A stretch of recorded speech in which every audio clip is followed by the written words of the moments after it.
Gatlinburg wildfires force evacuations in Tennessee.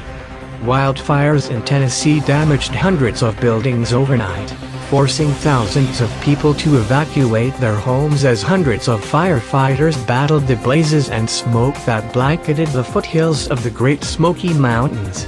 A statement released Tuesday morning by the Tennessee Emergency Management Agency said that the towns of Gatlinburg and Pigeon Forge, as well as other parts of Sevier County, in the eastern part of the state, had been evacuated. The agency said it was likely that more than 14,000 people had left Gatlinburg alone. Dramatic videos shot by residents showed flames lining the edge of the highways used for evacuations. An earlier statement said that about 100 houses and 30 businesses had been impacted by the fire. Dean Fleener, an emergency management spokesman, said those numbers were likely to rise. As it hits daylight and officials are able to look at the damage, there's going to be hundreds of structures in the county that have had some type of devastation or have been destroyed by the wildfires, he said. Even as rain began to fall in the morning, the fires continued to rage. No deaths had been reported as of Tuesday morning, the emergency agency said, and 4 people with burns had been transported to hospitals.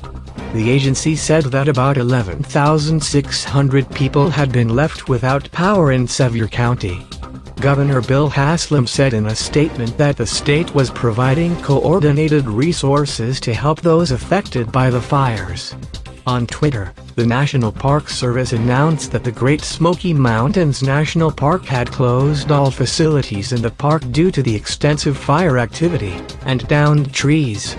Gatlinburg is a resort town about 50 miles from Knoxville at the National Park's base in eastern Tennessee. Nearby Pigeon Forge is home to the Dollywood theme park and water park. Both towns feature Christmas-themed entertainment at this time of year, drawing visitors from around the country. A high wind warning was in effect for Sevier County until the early morning. Showers and thunderstorms were projected to fall in the early afternoon. Representative Jason Zachary, a congressman from Tennessee's 14th District, praised emergency medical workers for pouring into Sevier County, and said he was praying that rainy weather would quench the fire. He also sent prayers out to the emergency medical workers. "We evacuate. They run toward the danger," he said on Twitter, offering his thanks. Casey Wheelis, a local journalist, reported that workers were still attempting to reach the animals and sea life that had to be left behind at Ripley's Aquarium in Gatlinburg. Residents of Sevier County are being asked to not use their cell phones except for emergency, to avoid taxing the local network.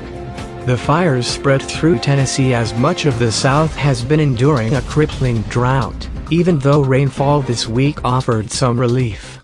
The United States Drought Monitor reported last week that 60% of Tennessee was in exceptional or extreme drought, the 2 most severe ratings.